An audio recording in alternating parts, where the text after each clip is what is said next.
Hi everyone. तो आज की इस वीडियो में हम पीबी शैली को पढ़ेंगे एंड पीबी शैली का 2 वर्क दिया है। एक ode to the west wind दिया गया है और एक आपका ode to a skylark दिया गया है। तो आज हम ode to a skylark को डिस्कस करने वाले हैं इस वीडियो में।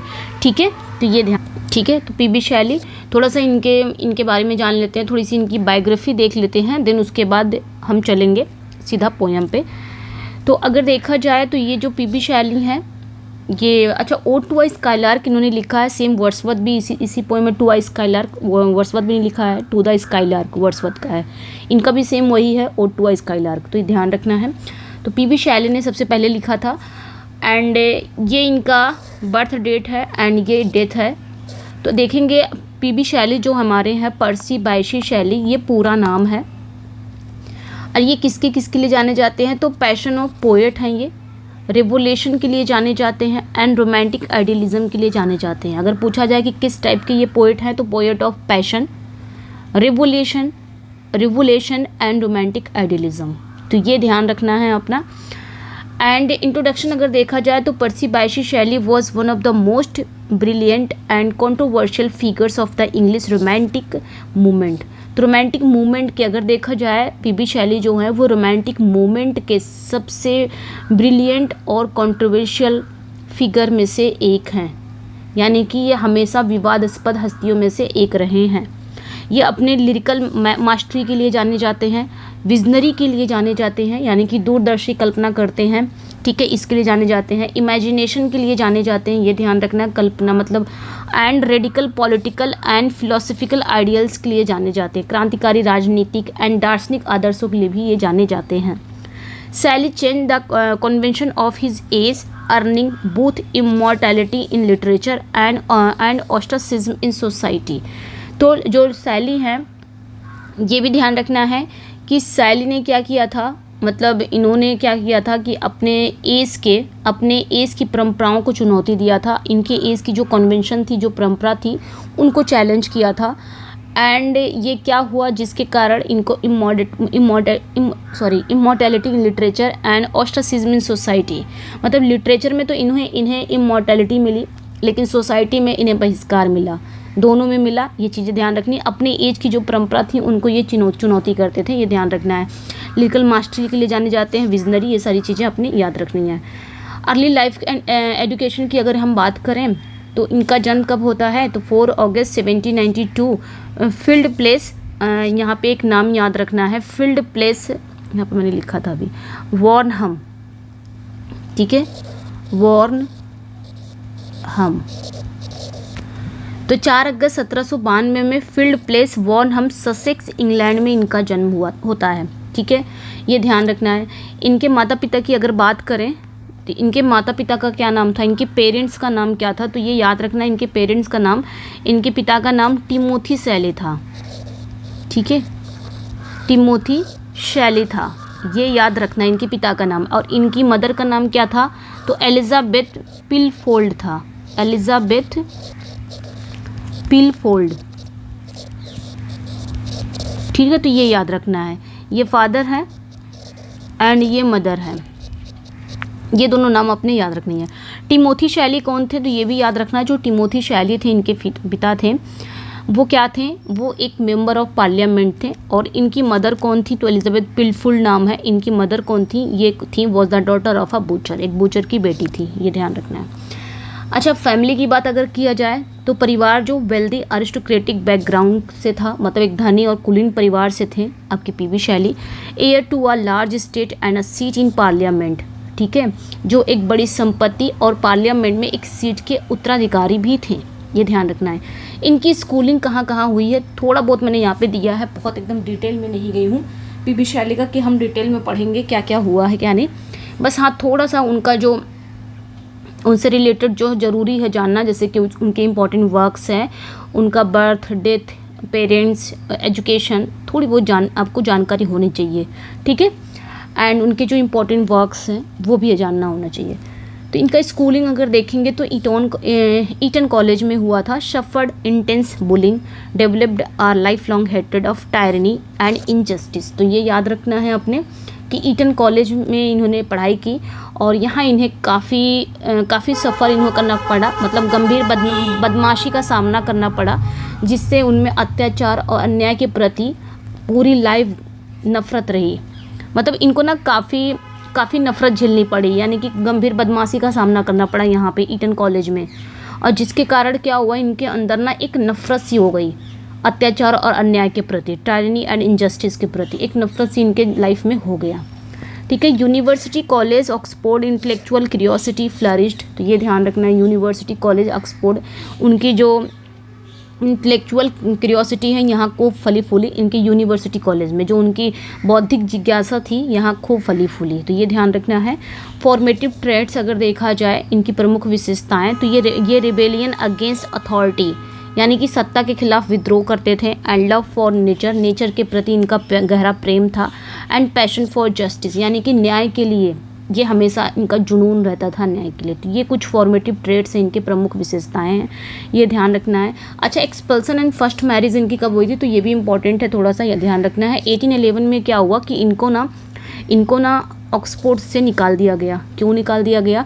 क्योंकि ये एथिस्ट थे, ईश्वर को मानते नहीं थे, किसी भी रिलीजन को नहीं मानते थे, और ये ईश्वर को नहीं मानते थे, चूँकि ये एथिस्ट थे। ठीक है। सो इन्होंने एक पैम्फलेट लिखा था। क्या लिखा था? पैम्फलेट का नाम क्या था? The necessity of atheism.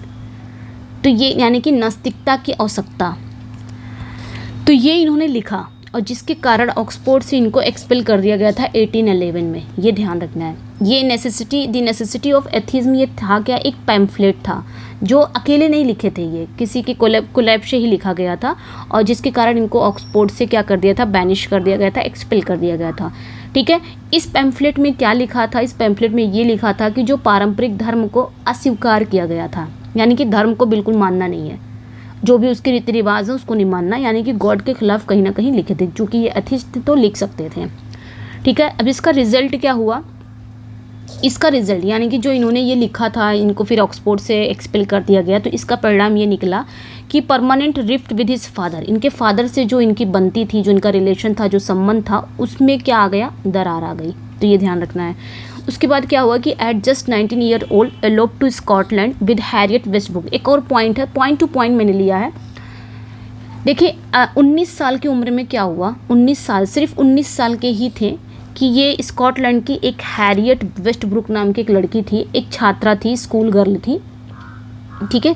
ये 19 साल के थे, और हैरियट वेस्टब्रुक, ये नाम याद रखना है। हैरियट वेस्टब्रुक जो कितने साल की थी? ये 16 साल की थी, एक स्कूल गर्ल थी। ठीक है। और इनके साथ ये शादी के लिए, मतलब इनके साथ ये क्या हुए? स्कॉटलैंड से भागकर शादी कर लिए, यानी कि ये एलोप कर गए इनके साथ। हैरियट वेस्टब्रुक मात्र 16 साल की थी हैरियट, और ये 19 साल के थे। ठीक है। तो अगर पूछा जाए कि ये 2 शादी किए थे, एक तो ये इनकी फर्स्ट वाइफ थी, ये ध्यान रखना है। बाद में इनकी वो वाली वाइफ आती हैं, मैरी शैली, ये इनकी फर्स्ट वाइफ है, जिनसे उन्होंने अब 19 साल की उम्र में ही शादी कर लिया था। तो एलोप करके, इनसे भी भाग करके, मतलब इनके साथ भी भाग करके शादी किया था। तो ये ध्यान रखना है। ठीक है। एंड फिर क्या हुआ कि उसके बाद क्या हुआ कि मैरिज प्रोड्यूस 2 चिल्ड्रन। अब इस मैरिज से कितने बच्चे हुए? तो 2 बच्चे हुए, ये ध्यान रखना है। But ideologically and personal differences soon emerged. लेकिन क्या हुआ? 2 बच्चे तो हो गए, लेकिन जल्द ही इनका जो वैचारिक और पर्सनल मतभेद उभरने लगा, मतलब दोनों के बीच में नहीं जमा होगा। एज भी तो बहुत कम थी, है ना, कहाँ ये 19 के, कहाँ वो 16 के, कितना मेच्योर हो जाएंगे दोनों। खैर 2 बच्चे भी हो गए। उसके बाद इनकी मेच्योरिटी में थोड़ा सा कमी आने लगी, इनकी शादी चली नहीं, उस रीजन से शादी नहीं चली, इनका पर्सनल जो मतभेद इनका होने लगा दोनों हस्बैंड वाइफ में। उसके बाद क्या हुआ? Love scandal and second marriage. तो सेकेंड मैरिज कब हुई? पहले फर्स्ट मैरिज को तो ख़त्म किया जाए, देन सेकेंड मैरिज हुई। पहले यहाँ पे क्या हुआ? सेकेंड मैरिज की बात यहाँ पे क्या हुआ कि अब पूरा मैं डिटेल में नहीं जा रही हूँ, डिटेल में हम जाते तो पता चलता कि हाँ उसके बाद क्या हुआ, हैरियट का क्या हुआ, हैरियट को मैं बताऊँगी क्या हुआ लास्ट में। लेकिन अभी इससे डिटेल में बस हम पॉइंट टू पॉइंट उठा रहे हैं, क्योंकि हमें पीबी शैली को डिटेल में नहीं पढ़ना है। Shelley's believe in free love stand his marriage to Harriet. समझ में आया? शैली किस में बिलीव रखते थे, किस में विश्वास रखते थे? फ्री लव में, और जिसके कारण ये विचार इनका था और ये विचार हैरियट को पसंद नहीं था। तो ये जो फ्री लव था ना, फ्री लव के विचारों ने हैरियट के साथ उनकी शादी में ना तनाव पैदा कर दिया। भाई किसी को भी तनाव पैदा हो जाएगा।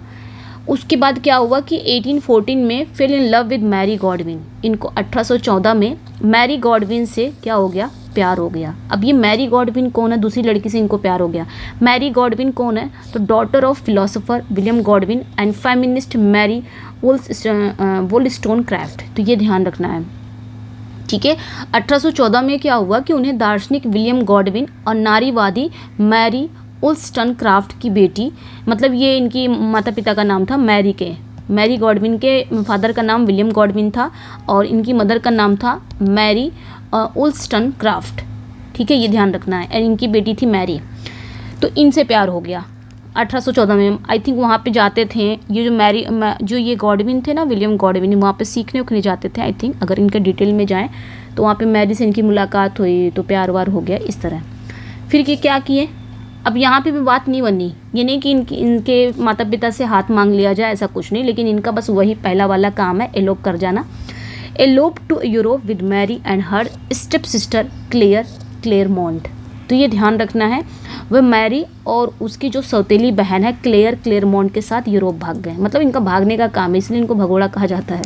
खैर, अब ये इनको प्यार हो गया 1814 में, ठीक है, ये ध्यान रखना। और 1811 में वो किससे शादी किए थे, हैरियट वेस्टब्रुक से शादी कर लिए थे, जो कि चली नहीं, 2 बच्चे थे, वो ध्यान रखना है। उसके बाद 1814 में ये दूसरी शादी, मतलब दूसरी बार इनको प्यार हो जाता है मैरी गॉडविन से, और ये मैरी गॉडविन को लेके ही भाग जाते हैं और उनके साथ उनकी स्टेप सिस्टर भी जाती हैं क्लेयरमॉन्ट, ये ध्यान रखना है।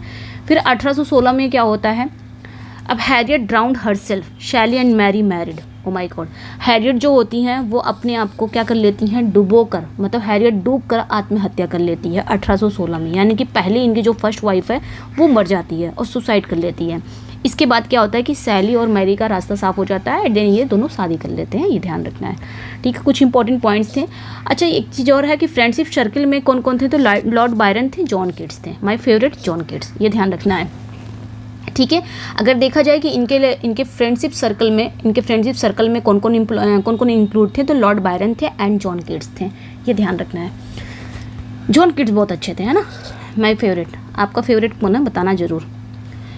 नेक्स्ट पे आएंगे लाइफ इन इटली में इनका जीवन कैसा था, थोड़ा सा ये भी जान लेते हैं। इनका क्रिएटिव पीक था इटली में इनका जीवन कैसा था। तो 1818 में क्या हुआ कि move to Italy seeking freedom from social hostility and financial strain. 1818 में क्या हुआ कि सामाजिक विरोध और वित्तीय तनाव से मुक्ति पाने के लिए वे इटली चले आए। मतलब बहुत ज़्यादा सामाजिक विरोध हो रहा था और इनका कुछ फाइनेंशियल तनाव भी था, स्ट्रेस भी था, तो उस सभी चीज़ से फ्री होने के लिए, मुक्ति पाने के लिए ये इटली चले आए। डिस्पाइट पर्सनल ग्रीफ, मतलब इनके पास एक पर्सनल ग्रीफ तब तक हो चुका था, क्या हो चुका था कि इन्होंने अपने 2 बच्चों को खो चुके थे। अपने 2 बच्चों की डेथ के बावजूद, पर्सनल ग्रीफ के बावजूद, शैली entered his most productive poetic phase. शैली अपने सबसे मोस्ट प्रोडक्टिव पोएटिक फेज में एंटर कर दिए, यानी कि अपनी राइटिंग करियर में इन्होंने एंटर कर दिया, ठीक है, ये ध्यान रखना है। Road his greatest work of in blending personal passion with political vision. तो उन्होंने अपने बहुत सारे ग्रेटेस्ट वर्क यहीं पे इटली में ही लिखा। अपने बहुत सारे ग्रेट वर्क उन्होंने यही लिखा, जिसमें अक्सर उनके वर्क में हमें क्या देखने को मिलता है, पर्सनल पैशन देखने को मिलता है, यानी कि व्यक्तिगत जुनून देखने को मिलता है और पॉलिटिकल विजन देखने को मिलता है। इन दोनों का कॉम्बिनेशन उनके वर्क में मिलता है, जहाँ पे उन्होंने इटली में जो वर्क उन्होंने लिखा था, ठीक है, उसमें पर्सनल पैशन था एंड पॉलिटिकल व्यूज़, दोनों का कॉम्बिनेशन देखने को मिलता है। अच्छा, ट्रेजिक डेथ की बात की, ये भी इंपॉर्टेंट पॉइंट्स हैं इनसे रिलेटेड। तो 8 जुलाई 1822 में क्या हुआ इनके साथ कि drown in the Gulf of La, ठीक है, ये ध्यान रखना है, drowned in the Gulf of La Spezia when his boat Don Juan capsized in sudden storm. अब क्या हो गया इनके साथ, मतलब 1816 में ये क्या करते हैं, शादी कर लेते हैं, और कितना साल हुआ, 16, 17, 18, 19, 20, 21, 22, ज़्यादा साल तो रहे नहीं थे।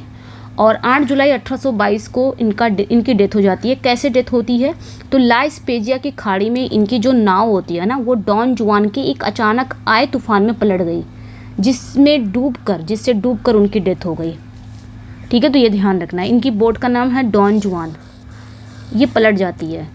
और कब पलट जाती है ध्यान रखना, गल्फ ऑफ ला स्पेजिया, ये नाम याद रखना है, ठीक है, यानी कि ला स्पेजिया की खाड़ी में इनकी जो नाव रहती है डॉन जुआन, ये एक अचानक एक तूफान आता है जिसके कारण पलट जाती है और उनकी डेथ हो जाती है। उस समय ये कितने साल के थे जब इनकी डेथ हुई थी? तो ये कंप्लीट पूरी तरह से 30 साल के भी नहीं हुए थे उस समय, और 30 साल के अंदर इन्होंने 2 शादियाँ भी कर ली थी, ये ध्यान रखना है। आई थिंक इनके 6 बच्चे भी थे, ऐसा कहा जाता है, जिनमें से 2 की डेथ भी हो गई थी शायद।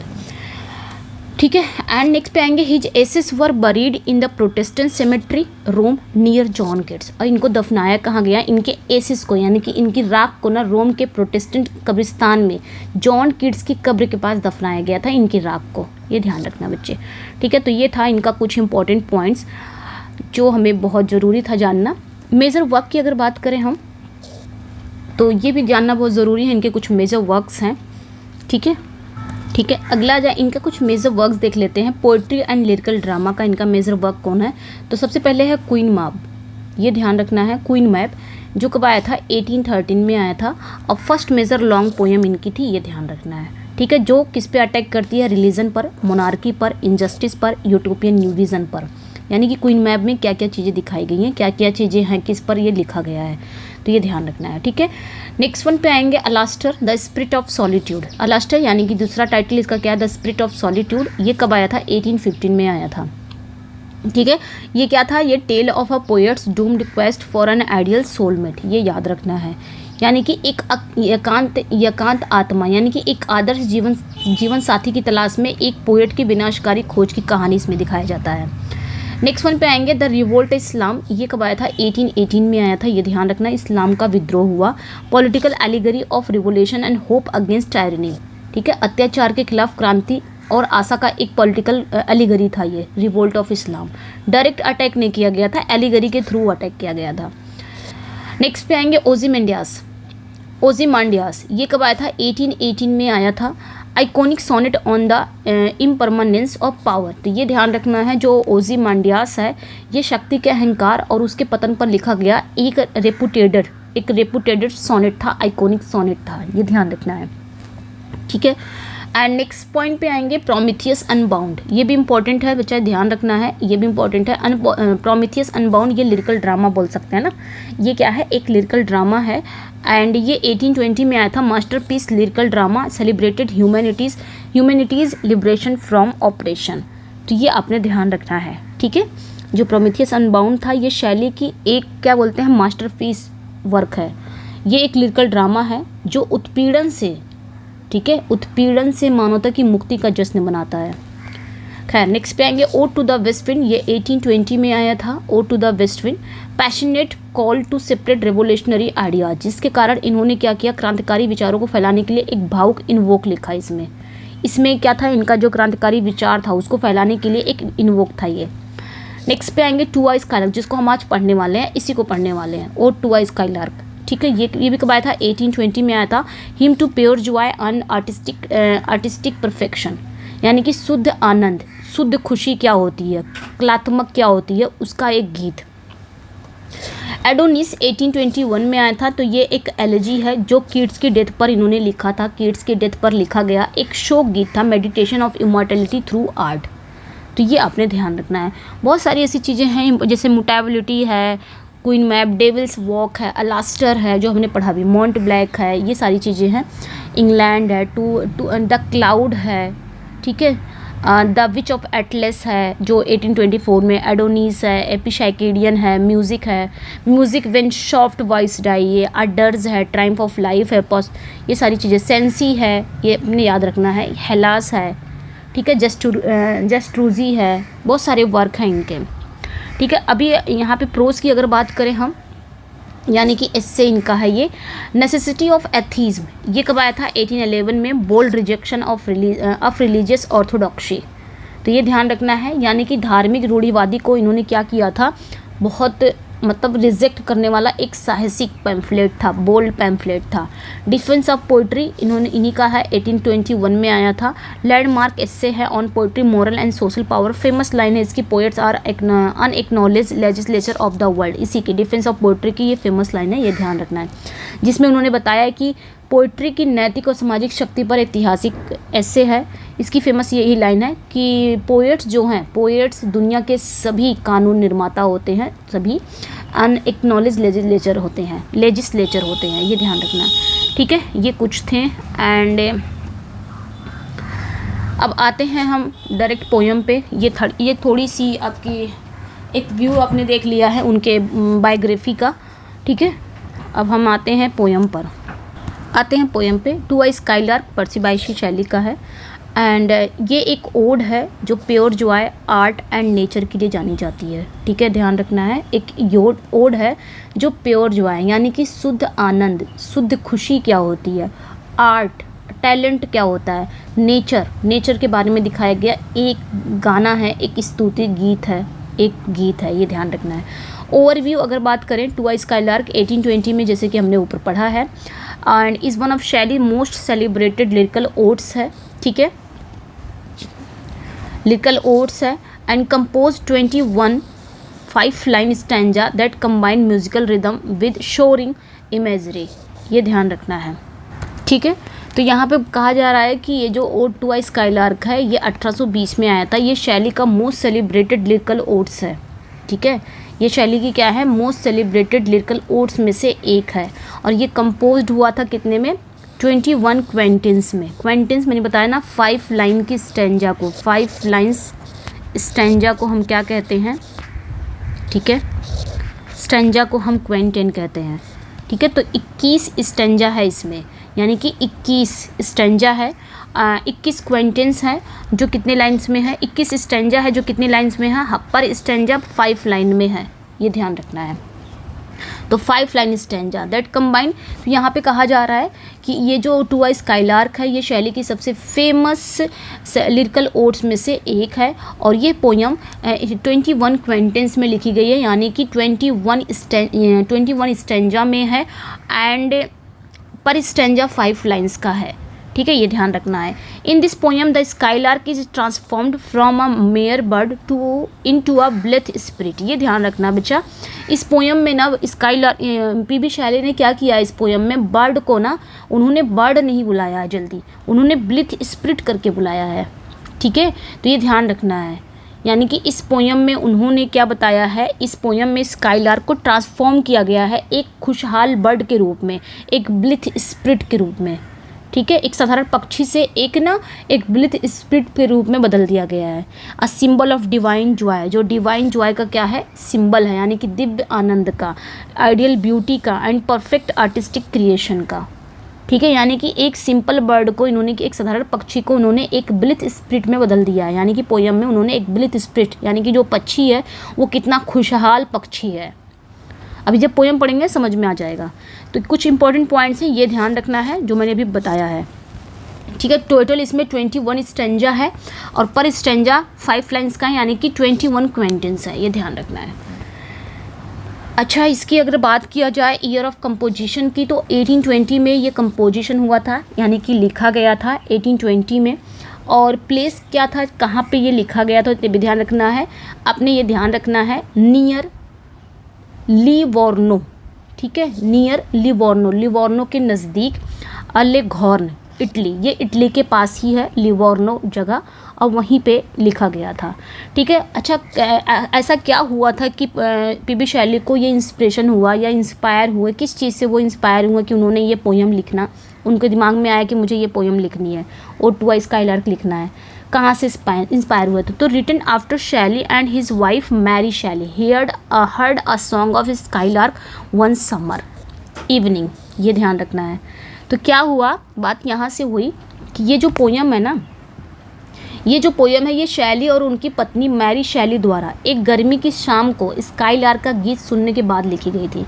मतलब गर्मी के सामने लोग बैठे थे दोनों हस्बैंड वाइफ, देन इनको कोई गीत सुनाई देता है, वो सिर्फ गीत सुनाई देता है, पक्षी दिखाई नहीं देता। तो ये जब वहीं से ये इंस्पायर हो गए। मैरी ने बाद में 1824 के अपने एक नोट्स में लिखा था। क्या लिखा था, ये इनके नोट्स में लिखा था इन्होंने इनका मतलब रिकॉर्ड था उनके एक नोट्स में 1824 में, कि it was on a beautiful summer evening while wandering among the lanes whose myrtle hedges were the bowers of a fireflies that we heard the carolling of the skylark. तो इनके notes से हमें पता चलता है, ठीक है। यहाँ पे एक उन्होंने नोट्स में अपने लिखा क्या था कि यह सुंदर गर्मी की शाम थी। It was a beautiful summer evening, ये सुंदर गर्मी की शाम थी। While wandering among the lanes whose myrtle hedges were the bowers of the fireflies, यानी कि जब हम उन गलियों में घूम रहे थे जिनकी मेहंदी की झाड़ियाँ जुगनुओं के घर में थीं, तभी हमने स्काई लार्क का मधुर गीत सुना। समझ में आया? तभी हमने क्या किया, स्काई लार्क का मधुर गीत सुना। तो शैली को भी ये गीत सुन के ना, मतलब उस स्काई लार्क दिखाई नहीं देता था, वो जो पक्षी है वो दिखाई नहीं दे रहा, बस उसकी गीत लोग सुन रहे हैं। और उस गीत से शैली इतना ज़्यादा मोहित हो गए, वो गीत इनको इतना अच्छा लगा कि उसी से इंस्पायर होकर, मतलब वो आकाश से बरसती आनंद की एक अशरीरी आवाज़ थी, इनको ऐसा लगा। वो संसारिक दुखों को अछूती थी, मतलब वो गाने में ना, उसकी गीत में मानो क्या बरस रहा हो, मानो खुशी बरस रही हो। दुनिया की सारी चीज़ें फेल है उस गीत के आगे। अभी मैं पढ़ाऊँगी ना, आपको खुद ही समझ में आ जाएगा। तो इसने उन्हें एक ऐसी रचना करने के लिए प्रेरित किया। यहाँ पे पीपी शैली क्या हो गए, प्रेरित हो गए कि मुझे लिखना चाहिए, जहाँ स्काईलार्क स्वयं प्रेरणा का एक मेटाफर बन जाता है, ठीक है। अब आते हैं, अगर हम इसके स्ट्रक्चर की बात करें, इसमें बात क्या होती है ये मैंने बता दिया अभी, डिवाइन मेटाफर फॉर इंस्पिरेशन। यहाँ पे फॉर्म एंड स्ट्रक्चर की बात करें, इसका जॉनरा क्या है, ये एक रोमांटिक लिरिक है, ओड है, ठीक है। फिर लेंथ क्या है इसकी, 21 स्टेंजा है, और पर स्टेंजा 5 लाइन्स का है, जिन्हें हम क्वेंटेंस कहते हैं। इसकी राइमिंग स्कीम क्या है, तो ABABB है, ये ध्यान रखना। Creating a musical flow and gentle echo. Meter अगर देखा जाए, कौन सा मीटर इन्होंने यूज़ किया है, तो लाइन्स 1 से लेकर 4 लाइन तक ट्रॉकिएक ट्राई मीटर में यूज़ हुआ है, ये ध्यान रखना। ट्रॉकिएक ट्राई मीटर, यानी कि ट्रॉकिए मीटर ऐसे होता है, ट्रॉकिएक ट्राई मीटर, यानी कि पहला वाला क्या होगा, स्ट्रेस होगा और ये अनस्ट्रेस होगा। ये स्ट्रेस है, ये स्ट्रेस है और ये अनस्ट्रेस है, ठीक है। तो ये ट्रॉकिएक ट्राई मीटर में होगा, 1 से लेके 4थी लाइन तक, ये ध्यान रखना है। इसमें light falling song like rhythm होगा, ये ध्यान रखना है, ठीक है। यानी कि ये एक हल्की गिरती हुई गीत जैसी लय पैदा करेगा। उसके बाद 5वीं जो लाइन होगी ना, वो अलेक्जेंड्राइन में होगी, यानी कि अलेक्जेंड्राइन मतलब आयम्बिक हेक्सामीटर में होगी। ये कैसी होगी, ये long majestic and conclusive giving each stanza sense of climax, यानी कि ये क्या होगी, ये एक लंबी और कंक्लूसिव गिविंग स्टेंजा होगा, यानी कि एक निर्णायक लाइन होगी जो हर स्टेंजा को एक क्लाइमेक्स का एहसास दिलाएगा। तो ये ध्यान रखना है। और इसमें अगर देखा जाए, alternation between short and musical lines and longer expensive fifth line mirrors skylark burst of song and long floating notes in the air। तो अगर देखा जाए इसमें, तो इसका इफ़ेक्ट क्या है, तो बहुत ही छोटी है ये जो पोयम है, मतलब बहुत ही छोटी अगर बोलो तो। एंड म्यूज़िकल लाइंस भी है, यानी कि संगीत में लाइन से भरी हुई है। एंड लंबी भी, एक्सपेंसिव 5th लाइन की है, ये ध्यान रखना है। 5वीं लाइन के बीच एक हल्का सा बदलाव है, ठीक है। अब आते हैं हम इसके मेजर थीम पर, तो purity of nature and human suffering, यानी कि इन्होंने नेचर की जो शुद्धता है और ह्यूमन सफरिंग के बीच में कंपैरिजन किया है इन्होंने, ठीक है, ये ध्यान रखना है, okay. And skylark embodies perfect joy free from memory regret and fear. तो ये आपने ध्यान रखनी है। यहाँ पे अगर हम इसके थीम की बात करें, स्काईलार्क पूरी तरह से आनंद का प्रतीक है, परफेक्ट जॉय है, जो क्या है, मेमोरी रिग्रेट और फियर से मुक्त है, मतलब जिसके पास ना कोई याद है, ना कोई पश्चाताप है, ना कोई डर है, बस वो क्या है, एक परफेक्ट जॉय का है, यानी कि एक पूरी तरह से आनंद का प्रतीक है। और इसके विपरीत अगर देखा जाए, human bye contrast look before and after and pine for what is not trapped in a cycle of longing and loss. इसके विपरीत अगर देखा जाए, तो मनुष्य आगे पीछे देखते हैं जो नहीं है, उसके लिए तरसते हैं, वो लालसा और हानि के चक्कर में फंसे रहते हैं, यानी कि अपनी लालच के लिए और अपने हानि के चक्कर में फंसे रहते हैं, ठीक है। तो यहाँ पे शैली कह रहे हैं, शैली यहाँ पे उस बर्ड की एबिलिटी की तारीफ़ कर रहे हैं, उस जिस पक्षी के बारे में ये लिखने जा रहे हैं ना, वो कह रहे हैं कि वो पक्षी पूरी तरह से प्रेजेंट में जीने की क्षमता को दिखा रहा है, उसकी तारीफ़ करें कि पक्षी जो है ना, वो प्रेजेंट में जी रहा है, प्रेजेंट में खुश है, लेकिन हम मनुष्य कहाँ खुश होते हैं, ठीक है। तो ये चीज़ें हो गई। एंड अब आते हैं डायरेक्ट, ठीक है। अब इसमें ये आपको मिलेगा PDF, तो आप पढ़ लीजिएगा। एंड आते हैं अब डायरेक्ट। अच्छा, इसमें अगर हम पहले पोयम पढ़ लेंगे, दिन मैं बताऊंगी इसमें कौन कौन सा लिटरेरी डिवाइस यूज़ हुआ है, ठीक है। इसमें मेटाफर भी यूज़ हुआ है, सिमली चैंस काफ़ी है, इसमें सिमली ज़्यादा यूज़ हुआ है, ठीक है। पर्सोनिफिकेशन भी है मेलन के लिए। पहले हम पोयम को पढ़ते हैं, उसके बाद हम इसके जो लिटरेरी डिवाइस रहेंगे ना वो हम पढ़ लेंगे, ठीक है। ये ध्यान रखना है। अगर इसका इम्पोर्टेंट, अब इसमें इम्पोर्टेंट कुछ नहीं है, मतलब बाकी PDF मिलेगा तो आप पढ़ लेना। अच्छा, यहाँ पे रोमांटिक मूवमेंट कनेक्शन है, क्योंकि पीबी शैली रोमांटिक मूवमेंट से कनेक्टेड है, ये पता है ना। तो celebration of nature perfection and imagination over rationality, तो ये ध्यान रखना है, यानी कि रेशनलिटी के ऊपर नेचर की पूरी तरह से नेचर पर है और कल्पना का उत्सव ये पोयम बनाती है। Deep contrast between natural innocence and human complexity, ये ध्यान रखना है, यानी कि प्राकृतिक मासूमियत और मानवीय जटिलता के बीच एक गहरा अंतर दिखाता है, जो रोमांटिक मूवमेंट का कनेक्शन है। अगर जो भी पोएट रोमांटिक मूवमेंट से जुड़ा हुआ तो उनकी पोएम में, उनके वर्क में ये चीज़ें हमें देखने को मिलेंगी, ठीक है। Spiritual interpretation of beauty and truth as interconnected, तो इनकी पोइट्री में हमें ब्यूटी एंड ट्रूथ दोनों का कॉम्बिनेशन मिलेगा, ठीक है। उन्हें एक दूसरे से जुड़ा हुआ मानना, मतलब एक दूसरे से जुड़ा हुआ मानना रहेगा, यानी कि एक दूसरे से जुड़े रहेंगे, तो ये ध्यान रखना है। बाकी क्विक फैक्ट ऑफ एग्ज़ाम है तो ये मैंने बता ही दिया है। चलिए आते हैं अब, ठीक है। अब आते हैं डायरेक्ट हम पोयम पर, ये इम्पोर्टेंट है। विजुअल मेमोनिक्स ऑफ स्टूडेंट्स के लिए स्काई सॉन्ग नेचर जो है, ठीक है। आते हैं यहाँ पे, इन दिस लुमिनस ओड शैली celebrate this songs of the skylark, ठीक है। इस लुमिनस ओड में शैली क्या करते हैं, स्काईलार्क के गीत को सेलिब्रेट करते हैं, ठीक है, उसका जश्न मनाते हैं। एंड बर्ड को क्या करते हैं, ही ट्रांसफॉर्म इनटू ब्लिथ स्प्रिट, ये ना बर्ड का नाम ही नहीं लेते पोयम में, वो सिर्फ ब्लिथ स्प्रिट करके बुलाते हैं। तो इन्होंने बर्ड को क्या किया है, ट्रांसफॉर्म करके क्या बना दिया है, ब्लिथ स्प्रिट कर दिया है, कि प्रफुल्ल आत्मा है, untouched by the sorrow of the human condition, ठीक है। तो आते हैं, ये आपका है पहला स्टैंजा। तो पहले स्टैंजे में क्या होता है कि मैंने बताया ना, इन्होंने बर्ड का कहीं नाम नहीं दिया, इस बर्ड को इन्होंने एक ब्लिथ स्प्रिट के रूप में ट्रांसफॉर्म करके उन्हें एड्रेस करते हैं, ठीक है, इस बर्ड को। तो क्या कहते हैं, इस बर्ड को ये सुन रहे हैं, पक्षी की आवाज़ सुन रहे हैं, दोनों हस्बैंड वाइफ बैठे हैं, एक इमेज क्रिएट करो, तभी पोएम समझ में आएगी। अभी हमने ऊपर पढ़ा ना कि ये लोग कहाँ से इंस्पायर होकर ये पोएम लिखें, ठीक है। तो गर्मी की शाम में दोनों हस्बैंड वाइफ बैठे रहते हैं, तो कोई गीत सुनते हैं। अब वो जिस पक्षी की गीत सुन रहे हैं, उस पक्षी को ये लोग देखे नहीं हैं, बस उसके गीत ही सुन रहे हैं लोग। अब वो गीत इनको इतनी अच्छी लगी पीबी शैली को, कि मानो लग रहा है कि वो जो चिड़िया है ना, वो चिड़िया कितनी खुश है, प्रेजेंट में है और कितनी खुश है, उसके पास कोई दुख नहीं है। अब उस चिड़िया की कंपैरिजन वो दुनिया के हर चीज़ से करेंगे। तो आइए देखते हैं इस पोएम में किससे किससे करते हैं। तो वहाँ पे बैठे हैं और गीतें सुन रहे हैं, तो कह क्या रहे हैं, कह रहे हैं, hail to thee blithe spirit, यानी कि हे प्रफुल्ल आत्मा तुम्हारा स्वागत है। यहाँ पे वो स्वागत कर रहे हैं उस ब्लिथ स्प्रिट को। ब्लिथ स्प्रिट मतलब बर्ड को, मैं बार बार कह रही हूँ, इन्होंने बर्ड का यूज़ नहीं किया है, बर्ड को इन्होंने ट्रांसफॉर्म करके उसे क्या बनाया है, ब्लिथ स्प्रिट कर दिया है, ब्लिथ स्प्रिट करके एड्रेस किया है, ठीक है। यानी कि प्रफुल्ल आत्मा, खुशहाली से भरी हुई आत्मा, हे खुशहाली से भरी हुई आत्मा, हे प्रफुल्ल आत्मा तुम्हारा स्वागत है। बट दाउ नेवर वर्ड, आगे क्या कहते हैं इस लाइन में, वो क्या कहते हैं, hail to thee blithe spirit, यानी कि हे प्रफुल्ल आत्मा तुम्हारा स्वागत है।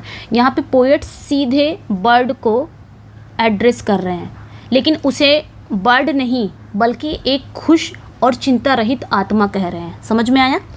आगे कहते हैं, बट दाउ नेवर वर्ड, कहते हैं तुम कभी एक पक्षी थे ही नहीं। इस बर्ड को कह रहे हैं तुम कभी एक पक्षी थे ही नहीं, कह रहे हैं ना तुम कभी पक्षी नहीं थे, मतलब कभी यहाँ पे क्या पोएट क्या कह रहे हैं, तुम इतने दिव्य हो ना, तुम्हें साधारण पक्षी कहना गलत होगा, ठीक है। वो बैठे बैठे सुन रहे हैं और पक्षी को इस तरह, उस बर्ड को पहले तो उनका नाम ही चेंज कर दिया, ब्लिथ स्प्रिट बोल रहे हैं, यानी कि एक ऐसा खुशहाल, एक ऐसा चिंता रहित आत्मा जिसके बहुत खुश है, जिसके पास कोई चिंता नहीं है। बट दाउ नेवर वर्ड, तुम कभी एक पक्षी थे ही नहीं। यहाँ पे पोएट कहते हैं तुम इतने दिव्य हो कि तुम्हें साधारण पक्षी कहना गलत होगा। आगे कहते हैं, that from heaven or near it, आगे क्या कहते हैं, that from heaven or near, जो स्वर्ग से या उसके पास से, यानी कि तुम्हारी आवाज़ इतनी पवित्र है कि जैसे तुम स्वर्ग से या उसके बहुत करीब गा रहे हो, इतना पवित्र तुम्हारी आवाज़ लगती है, तुम्हारी गीत मुझे इतनी पवित्र लग रही है, ठीक है। आगे कहते हैं प्योरेस्ट दाई फुल हार्ट, यानी कि अपने पूरे दिल को उड़ेल देते हैं, यानी कि तुम पूरे जुनून और भावना के साथ गा रहे हो, कुछ भी छिपा नहीं रहे हो। तुम, मुझे ऐसा लग रहा है तुम ऐसे गा रहे हो कि तुम पूरे जुनून में हो, तुम पूरे भावना के साथ गा रहे हो और कुछ भी तुम्हारे गीत में छुप नहीं रहा, कुछ छिपा नहीं रहे हो। इन प्रोफ्यूज स्ट्रेंथ ऑफ अनप्रीमेडिएटेड आर्ट, आगे क्या कहते हैं, बिना सोची समझी कला के अनगिनत सुरों में, यानी कि तुम्हारा संगीत, तुम्हारा गीत, तुम्हारा संगीत मुझे इतना नेचुरल लग रहा है, इतना स्वाभाविक लग रहा है कि तुमने इसे सीखा नहीं है। ये एक ऐसी टैलेंट है, ये एक ऐसा कला है जो किसी योजना के सहज रूप से निकलती है।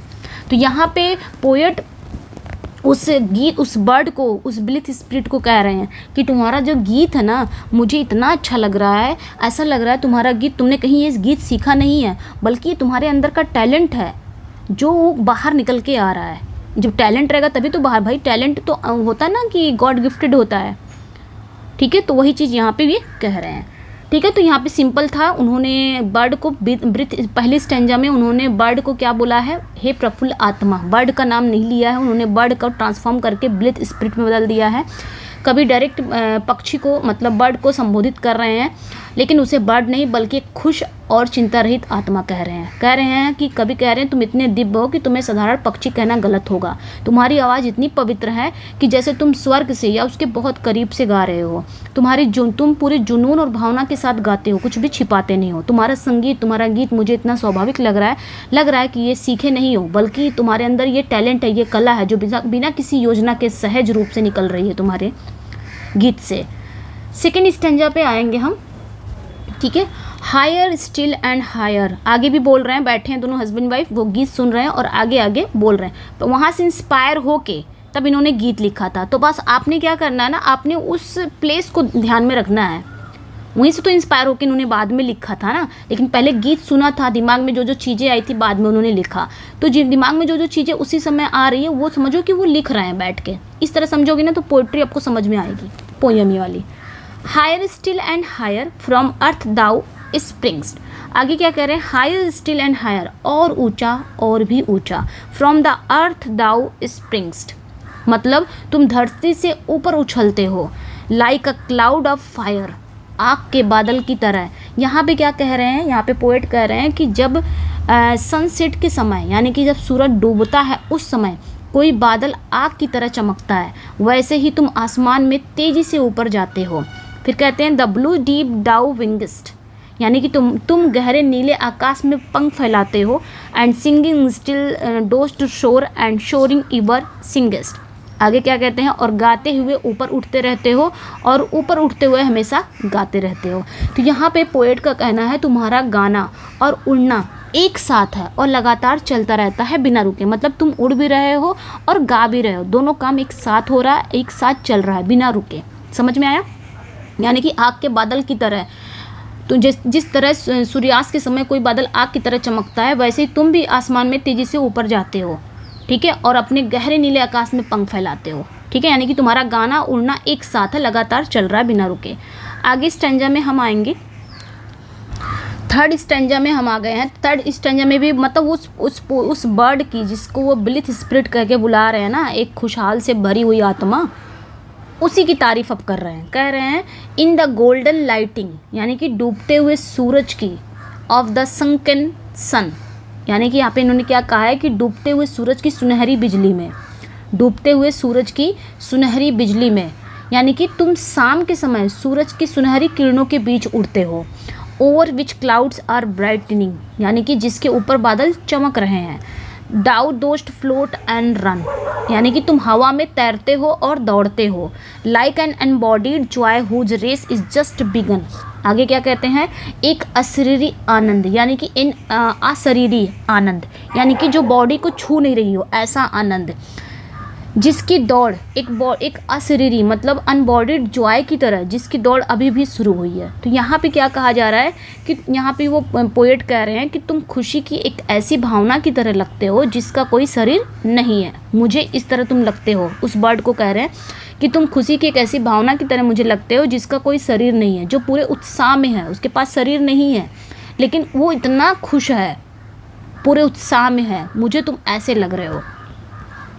आगे की स्टैंजा में कह रहे हैं द पेल पर्पल इवन, यानी कि हल्की बैगनी शाम, मेल्ट्स अराउंड दाई फ्लाइट, वो तुम्हारी उड़ान के चारों ओर पिघल जाती हैं, यानी कि शाम का धुंधला, जो धुंधला होता है ना तुम्हारी उड़ान के आसपास फैला हुआ है, यानी कि जैसे जैसे तुम उड़ रहे हो आसमान में, शाम हो रही है तो शाम का जो धुंधलापन है ना वो तुम्हारी उड़ान के आसपास ही वो धुंधलापन फैला हुआ है। Like a star of haven, यानी कि स्वर्ग के एक तारे की तरह, in the board day light, दिन के उजाले में, the what unseen but it I hear Dai shrill delight, तुम दिखाई नहीं देते पर फिर भी मैं तुम्हारी तीखी या खुशी यानी कि तुम्हारा गीत सुन सकता हूँ। अब यहाँ पे देखिए जो पोएट्स हैं यहाँ पे उस बर्ड्स के गीत की तुलना वो किससे करते हैं, उस बर्ड के गीत की तुलना किससे कर रहे हैं, कह रहे हैं जैसे जैसे तारे आसमान में होते हैं पर दिखते नहीं हैं, वैसे तुम भी अदृश्य हो पर तुम्हारी आवाज़ सुनाई दे रही है। पीबी शैली को उस समय आवाज़ ही सुनाई देती है उस बर्ड की, दिखाई नहीं देते। तो उन्होंने कंपैरिजन कैसे किया कि तारे में जैसे दिन में आसमान में तारे नहीं दिखाई देते हैं, लेकिन हमको लगता है कि वो हैं, तारे हैं आसमान में, बस दिन में दिखाई नहीं देते हैं, वैसे ही तुम भी अदृश्य हो, मेरे नज़रों के सामने तुम नहीं हो लेकिन तुम्हारी आवाज़ें मुझे सुनाई दे रही हैं। ठीक है। एंड नेक्स्ट पॉइंट पे आएंगे, नेक्स्ट स्टैंजा पे, कीन एज आर द एरोज, आगे क्या कहते हैं, उतने ही तीखे सुर हैं तुम्हारे, ऑफ दैट सिल्वर स्फेयर, जितनी उस चांदी के गोले यानी कि चांद की किरणें हैं, उतने ही तीखे तुम्हारे सुर हैं जितने कि चांदी के गोले यानी कि चांद की किरणें हैं। हुज इंटेंस लैम्प नैरोज, आगे क्या कह रहे हैं, जिसका तेज दिया, in the white dawn clear, आगे कह रहे हैं कि हुज इंटेंस लैम्प नैरोज, जिसका तेज दिया, in the white dawn clear, सुबह के साफ उजाले में धुंधला हो जाता है, अनटिल वी हार्डली सी, आगे क्या करें, जब तक कि हम उसे मुश्किल से देख पाते हैं, we feel that it is there, हम महसूस करते हैं कि वो वहाँ है। अब यहाँ का क्या मतलब हुआ, इस स्टैंजा का क्या मतलब हुआ, यहाँ पे पोएट्स कह रहे हैं कि अभी तो कह रहे थे ना कि तुम्हारी आवाज़ उसी तरह है, अदृश्य है, तुम्हारी आवाज़ मुझे सुनाई देती है, तुम अदृश्य हो, किस तरह, जिस तरह दिन में तारे आसमान में होते हैं पर दिखते नहीं हैं। आगे भी वही बात कह रहे हैं, आगे भी वो कह रहे हैं कि जैसे सुबह होने पर चाँद मुश्किल से दिखता है पर हमें पता होता है कि वो है, वैसे तुम्हारा गीत भी तुम्हारी प्रेजेंस का एहसास कराता है, तुम्हारी मौजूदगी का एहसास कराता है, भले ही तुम नहीं दिख रहे हो। तो यहाँ पे ये ना चाँद की कंपैरिजन उस बर्ड्स के गीत से कर रहे हैं, यानी कि जैसे जैसे सुबह होती है तो चाँद भी नहीं दिखता हमको, लेकिन हमें पता है कि चाँद है, बादल में चाँद रहता है, तो जब रात आएगी तब हमें दिखेगा, लेकिन दिन में नहीं दिखता। उसी तरह तुम्हारा गीत तुम्हें हमें बता रहा है कि तुम हो, तुम्हारी मौजूदगी, तुम्हारा प्रेजेंस हमें बता रहा है, तुम्हारे प्रेजेंस का एहसास करा रहा है, लेकिन तुम दिख नहीं रहे हो। ठीक है, उस बर्ड्स को कह रहे हैं। 6 स्टैंजा में आ गया, ऑल द अर्थ, आगे क्या कहते हैं, all the earth and air with thy voice is loud, यानी कि all the earth and air, सारी धरती और हवा, with thy voice is loud, तुम्हारी आवाज़ से गूंज रही है। As when night is bare, और जैसे जब रात खाली होती है, फ्रॉम वन लोनली क्लाउड, एक अकेले बादल से, the moon rains out her beams and heaven is overflowed, चाँद अपनी किरणें बरसाता है, स्वर्ग भर जाता है। यहाँ पे अब पोएट्स क्या कह रहे हैं कि तुम्हारा गीत जो है ना, उस ब्लिथ स्पिरिट को कह रहे हैं कि तुम्हारा जो गीत है ना पूरी दुनिया में ऐसे फैला है जैसे रात में चाँद की रोशनी पूरे आसमान को भर देती है। यहाँ पे भी ये कंपैरिजन कर रहे हैं कि जैसे चाँद की रोशनी रात के समय पूरे आसमान को भर देती है, ठीक है, सारी धरती और हवा तुम्हारी आवाज़ से गूंज रहे हैं। जब रात होती है तो अकेला बादल क्या होता है, चाँद अपनी किरणें बरसाता है और स्वर्ग भर जाता है। उसी तरह तुम्हारा गीत भी है पूरी दुनिया में फैला है, और रात में चाँद की तरह चाँद की रोशनी पूरे आसमान भर देती है, उसी तरह तुम्हारे गीत भी पूरी दुनिया में फैला है, पूरा भर दे रहा है। ठीक है, ये याद रखना है। नेक्स्ट पे आएंगे, नेक्स्ट जो स्टैंजा है आगे क्या कहते हैं ये, what thou art we know not, तुम क्या हो हम नहीं जानते। What is most like thee, तुम्हारे जैसा सबसे अधिक क्या है। From rainbow clouds there flow not, यानी कि जो रेनबो है, रेनबो बादलों से भी देखने में इतनी चमकीले बूंदें नहीं बहती। ड्रॉप्स आर सो ब्राइट्स, यहाँ तक है कि जो रेनबो है, जो इंद्रधनुषी बादलों से भी देखने में इतनी चमकीले बूंदें नहीं बहती। As from thy presence showers are rain of melody, जितनी तुम्हारी उपस्थिति से, जितनी तुम्हारी प्रेजेंस से संगीत का बारिश होती है। अब यहाँ पे ये क्या कह रहे हैं, पोएट कह रहे हैं उस ब्लिथ स्पिरिट को, उस बर्ड को कह रहे हैं कि कभी यहाँ पे ना अपनी इनकैपेबिलिटी स्वीकार करते हैं, अपनी असमर्थता स्वीकार करते हैं। वो कहते हैं तुम्हारी तुलना ना किसी चीज़ से नहीं की जा सकती, यानी कि तुम्हारी तुलना मतलब तुम्हारी गीत की तुलना किसी से नहीं की जा सकती। यहाँ पे कवि ने अपने आप को ना हार मान लिया है। वो कह रहे हैं मैं तुलना कर ही नहीं सकता, तुम्हारी गीत की तुलना मैं दुनिया की किसी भी चीज़ से नहीं कर सकता, क्योंकि तुम्हारा जो संगीत है ना वो इंद्रधनुष की बूंदों से भी ज़्यादा सुंदर है। समझ में आया? जो इंद्रधनुष की जो बूंदें होती है ना उससे कहीं ज़्यादा तुम्हारी संगीत सुंदर है, इसलिए मैं यहाँ पे हार मान रहा हूँ, मैं तुम्हारी तुलना किसी चीज़ से नहीं कर सकता। अगले स्टेंजे में क्या कहते हैं? Like a poet hidden. अब आगे क्या कहते हैं? In the light of thought, यानी कि विचारों के प्रकाश में छिपे एक कवि की तरह, सिंगिंग हिम्स अनबिडन, जो बिना कहे भजन गाता हो, till the world is rod, जब तक कि दुनिया उन आशाओं या भयों के प्रति, to sympathy with hopes and fears it heeded not. आगे क्या कह रहे हैं कि विचारों के प्रकाश में छिपे एक पोएट की तरह जो बिना कहे भजन गाता है, जब तक कि दुनिया उन होप्स, उन फियर्स के प्रति सहानुभूति से भर नहीं जाती जिन पर उसने पहले ध्यान दिया था। अब यहाँ पे ये ना, यहाँ पे पहली सिमली है, वैसे तो उन्होंने कई जगह यूज़ किया है सिमली का, लेकिन यहाँ पे ये फर्स्ट है, याद रखना है, ये फर्स्ट ऐसा स्टैंजा है जहाँ पे इन्होंने डायरेक्ट कंपैरिजन किया है और ये सिमली है। यहाँ पे ये क्या कह रहे हैं? पोएट कह रहे हैं उस बर्ड की तुलना ना वो किससे कर रहे हैं? एक पोएट से कह रहे हैं, अपनी तुलना नहीं कर रहे हैं, वो किसी पोएट से कर रहे हैं उस बर्ड की तुलना वो एक ऐसे पोएट से कर रहे हैं जिसकी तुलना, जिसकी टैलेंट, जिसका कला दुनिया को बदल देती है, भले ही वो खुद छिपा रहा है। अब यहाँ पे ये किसकी तुलना, उस बर्ड के गीत की तुलना किससे कर रहे हैं? एक पोएट से कर रहे हैं। एक पोएट जिसकी कला, एक पोएट की जो टैलेंट होता है, जो कला होती है, उससे वो दुनिया को अपने कला से, अपने टैलेंट से वो दुनिया को बदलता है, लेकिन वो खुद छिपा रहता है। उसी तरह तुम्हारा गीत भी है, तुम्हारा गीत मुझे सुनाई दे रहा है, पूरी दुनिया में बिखेर रहा है, खुशी बिखेर रहा है, लेकिन तुम खुद छिपे हो, यानी कि तुम दिखाई नहीं दे रहे हो, तुम्हारी गीत बस दिखाई दे रही है। उसी तरह जिस तरह एक पोएट की जो टैलेंट है, जो कला है, वो दुनिया को बदलता है, लेकिन पोएट खुद छिपा रहता है, उसी तरह तुम्हारा गीत भी है। समझ में आया? आगे बढ़ते हैं। आगे क्या कहते हैं? Like a high born maiden, मतलब एक ऊंचे कुल की राजकुमारों की तरह। अब देखिए यहाँ पे ये सेकंड है, ये ध्यान रखना है, ये सेकंड सिमली है। लाइक अ हाई बॉर्न, यहाँ पे जहाँ से लाइक से स्टार्ट हो गया समझ जाओ, वहाँ पे डायरेक्ट उन्होंने सिमली का यूज़ किया है। Like a high born मैडन in a palace tower. आगे क्या कहते हैं कि एक ऊंचे कुल की राजकुमारों की तरह, ठीक है, जो एक महल के मीनार में है, जो एक पैलेस टॉवर में है। आगे कहते हैं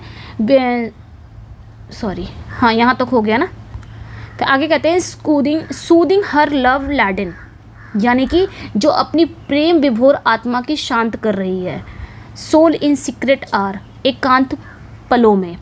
with music sweet as love which overflows her bower, जो अपने प्रेम विभोर को क्या कर रही है, जो अपने प्रेम जैसे मधुर संगीत से जो उसके कक्ष से बाहर बह रहा है। इसका मतलब क्या हुआ? यहाँ इन्होंने दूसरा इनका सिमली है।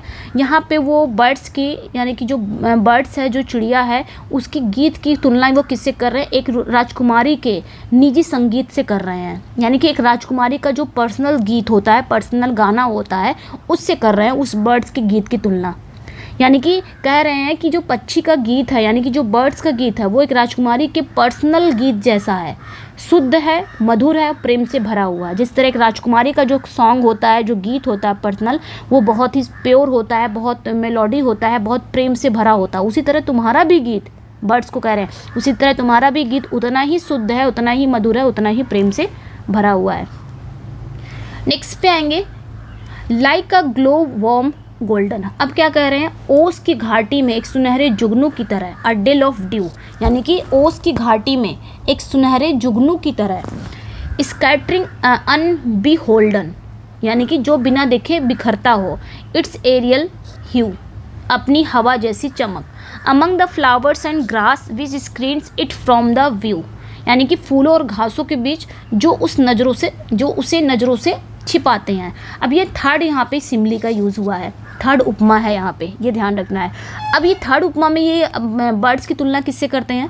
पहले में मैंने बता दिया पोएट से करते हैं, सेकंड में वो राजकुमारी से करते हैं, राजकुमारी की संगीत से करते हैं, थर्ड में अब ये तुलना उस बर्ड्स की सॉन्ग या गीत की तुलना वो किससे कर रहे हैं। तो यहाँ पे याद रखना बच्चा कि एक पक्षी यानी कि पक्षी एक छिपे हुए जुगनू की तरह है। जो बर्ड्स है ना, बर्ड्स की जो गीत है ना, वो एक छिपे हुए जुगनू की तरह जो बिना दिखे अपने रोशनी से सबको चकित कर देता है। जुगनू आपने देखा है ना, वो दिखाई देता है रात में, सिर्फ उसकी रोशनी ही हमको दिखाई देती है ना। उसी तरह अब उस जुगनू से कंपैरिजन कर रहे हैं, कह रहे हैं तुम्हारा गीत वैसे है जैसे एक जुगनू जैसे होता है, वो दिखाई तो नहीं देता लेकिन अपनी रोशनी, उसकी रोशनी से वो पूरा सब जगह चकित कर देता है, सबको चकित कर देता है अपनी रोशनी से। उसकी रोशनी ज़रूर रहती है लेकिन वो खुद नहीं दिखाई देता। उसी तरह तुम्हारा गीत भी है, गीत भी सब जगह फैला हुआ है, सब जगह चकित कर रहा है लेकिन तुम खुद नहीं दिखाई दे रहे हो। ठीक है, ये ध्यान रखना है। यहाँ पर इन्होंने किससे किया है, जुगनू से किया है। 11 स्टैंजा में हम आ जाएंगे। 11 स्टैंजा में आगे क्या कह रहे हैं, लाइक अ रोज इम्बावर्ड, ठीक है, इन इट्स ग्रीन लीव्स। आगे क्या कह रहे हैं, like a rose embowered in its own green leaves, यानी कि अपनी ही हरी पत्तियों में छिपे एक गुलाब की तरह, बाय वार्म विंड्स डिफ्लावर्ड, ठीक है, deflowered till the scent it gives. आगे क्या कह रहे हैं, जिसे गर्म हवाएं छूकर उसकी पंखुड़ियों से सुगंध निकलती है जब तक कि उसकी महक मेक्स फेंट with too much sweet those heavy winged thieves. उन पर, आगे क्या कहते हैं, उन पर भारी पंखों वाले हवाओं को अपनी अत्यधिक मिठास से बेहोश न कर दे। अब ये चौथा है, चौथी सिमली है, चौथा उपमा है। ये चौथी बार ये कंपैरिजन उस बर्ड्स के गीत की तुलना किससे कर रहे हैं, अब रोज से कर रहे हैं, रोज से कर रहे हैं, गुलाब के फूल से कर रहे हैं। तो कह रहे हैं कि बर्ड्स का जो गीत है, जो पक्षी का गीत है, वो एक छिपे हुए गुलाब की सुगंध की तरह है जो इतनी शक्तिशाली है और हवा को भी मदहोश कर दे। जिस तरह एक गुलाब का फूल रहेगा ना, हम उसको कहीं पे भी छुपा देंगे, चाहे वो फूलों के पत्तियों के बीच में भी रहेगा, लेकिन वो अपनी खुशबू क्या करेगा, पूरे हवा में महका देगा। उसी तरह तुम्हारा गीत भी है, लेकिन वो गुलाब छिपा हुआ है, वो दिखाई नहीं दे रहा, लेकिन अपनी उसकी खुशबू से हमें पता चल जाएगा, हाँ यहाँ गुलाब है। उसी तरह तुम्हारा गीत भी है, तुम छिपे हुए लेकिन तुम्हारा गीत भी, तुम्हारी गीत की जो खुशबू है ना, उससे पता चल रहा है हाँ तुम गा रहे हो। समझ में आया, मदहोश कर रहे हो। जिस तरह गुलाब के फूल की जो महक होती है वो हवाओं को मदहोश करती है। समझ में आया ना। तो ये वाले मतलब यहाँ पे इन्होंने रोज से कंपैरिजन की है, ये ध्यान रखना है, मुझे यहाँ पे लिख देना चाहिए। यहाँ पे इन्होंने एक जुगनू से कंपैरिजन की है, ये आपने ध्यान रखना है। ठीक है, ग्लो वार्म गोल्डन, ये याद रखना है। खैर आगे बढ़ते हैं हम अगले स्टेंजा पे। अगले स्टेंजा में क्या कहते हैं, साउंड ऑफ वर्नल शावर्स, यानी कि चमकती घास पर, ऑन द ट्विंकलिंग ग्रास। आगे कह रहे हैं कि चमकती घास पर बसंत के बौछारों की आवाज़, रेन ऑकेंड फ्लावर्स, यानी कि आगे कह रहे हैं बारिश से जागे हुए फूल, ऑल दैट एवर वॉज, वो सब कुछ जो कभी भी, joyous and clear fresh thy music doth surpass, आनंदमय स्पष्ट और ताज़ा था तुम्हारा संगीत उन सब से बढ़कर है। अब पोएट क्या कह रहे हैं, अब पोएट कह रहे हैं कि तुम्हारा जो संगीत है वो नेचर के किसी भी अन्य आनंददायक ध्वनि से बेहतर है। कह रहे हैं चाहे वो चमकती घास हो, चाहे वो चमकती घास पर बसंत की जो बौछारों की जो आवाज़ होती है ना, उनसे भी बढ़कर तुम्हारी गीत है। चाहे वो बारिश के जागे हुए फूल हों, चाहे वो आपके आगे कह रहे हैं मतलब दुनिया में कुछ भी हो, चाहे वो आनंदमय, क्लियर, ताज़ा, कोई भी दुनिया की संगीत हो। अब वो दुनिया के सारे संगीत की कंपैरिजन किससे कर रहे हैं, बर्ड्स के एक संगीत से। यानी दुनिया का कोई भी संगीत हो, दुनिया का कोई भी गीत हो, तुम्हारे गीत के सामने सब बेकार है। समझ में आया। तुम्हारा संगीत नेचर के किसी भी अन्य, जितना भी नेचर का आनंददायक संगीत है, ध्वनि है, साउंड है, उन सबसे बेहतर है तुम्हारा संगीत। चाहे वो बौछारों की आवाज़ हो, चाहे वो बारिश से जागे हुए फूलों की आवाज़ हो। समझ में आ रहा ना, उन सभी साउंड से बेहतर तुम्हारा साउंड है। समझ में आया। चलिए तुम्हारा गीत है। नेक्स्ट पे आएंगे, आगे क्या कह रहे हैं, टीच अस स्पिरिट और बर्ड। अब यहाँ पे क्या कह रहे हैं, हमें सिखाओ हे स्पिरिट हे बर्ड, हमें सिखाओ। क्या सिखाओ, व्हाट स्वीट थॉट्स आर दाइन, तुम्हारे विचार कितने मधुर हैं। आई हैव नेवर हर्ड, मैंने कभी, I have never heard praise of love और वाइन। क्या कह रहे हैं, मैंने कभी प्रेम या शराब की ऐसी तारीफ नहीं सुनी है। That painted fourth a flood of rapture so divine, जिसने इतने दिव्य आनंद की बाढ़ ला दी हो। क्या कह रहे हैं, यहाँ पे पोएट ना सीधे बर्ड से वो क्या कर रहे हैं, अपनी सिखाने की विनती कर रहे हैं। सीधे पक्षी से, सीधे बर्ड से क्या कह रहे हैं, मुझे सिखाओ, उस सिखाने की वो रिक्वेस्ट कर रहे हैं। क्योंकि कोई भी मानवीय गीत इतनी शुद्ध खुशी व्यक्त नहीं कर सकता, यानी कि कोई भी ह्यूमन का जो गीत है, जो सॉन्ग है, वो इतना शुद्ध खुशी तो नहीं व्यक्त कर सकता जो खुशी तुम्हारे गीत में झलक रही है। इसलिए मुझे सिखाओ, कुछ तो मुझे वो खुशी का आधा हिस्सा तो सिखाओ। ठीक है, आगे कह रहे हैं, नेक्स्ट पॉइंट पे आएंगे, नेक्स्ट स्टैंजा पे आते हैं। कहते हैं कोरस हिमेनल, कह रहे हैं कोरस हिमनेल, यहाँ पे शादी की गीत। ठीक है, इसका मतलब क्या होता है, शादी की गीत, शादी की गीत। ट्रम्फल चैंट मतलब क्या होता है, विजय का जो गान होता है। ठीक है, विजय का गान, जो मतलब जो जीत की गीत होती है, विजय गान, विजय का ज्ञान। शादी के जो गाने होते हैं या विजय का जो गान होता है उसे बोला जाता है। ठीक है, आगे पोएट क्या कह रहे हैं कि कोरस हाइमेनियल मतलब शादी के गान, शादी के गीत। एंड ट्रम्फल चैंट यानी कि जीत की जो जीतने के बाद जो प्रशंसा की जाती है, जो गीत गाए जाते हैं, उनकी बात हो रही है। कह रहे कोरस हाइमेनियल यानी कि शादी के गीत। आर ट्रम्फल चैंट या विजय का गान। मैच्ड विद दाइन वुड बी ऑल, तुम्हारी तुलना में सब कुछ। बट एन एम्प्टी वांट, तुम्हारी तुलना में सब कुछ एक खोखले वांट के अलावा कुछ नहीं है, एक खोखले दम्भ के अलावा कुछ नहीं है। A thing wherein we feel there is some hidden want, एक ऐसी चीज़ जिसमें हमें लगता है कि कोई छिपी हुई कमी है। अब यहाँ पे पोएट क्या कह रहे हैं, पोएट यहाँ पे मनुष्य के सबसे अच्छे गीत भी तुम्हारे गीत के सामने अधूरे और दिखावटी लगेंगे। अब यहाँ पे उस बर्ड की गीत की तुलना वो क्या कर रहे हैं, मनुष्य के सबसे अच्छे गीत क्या हैं, जैसे कि शादी के गीत हो गए या विजय के गीत हो गए, यानी कि जीत के बाद जो गीत गाए जाते हैं, शादी के दिन जो गीत गाए जाते हैं, उन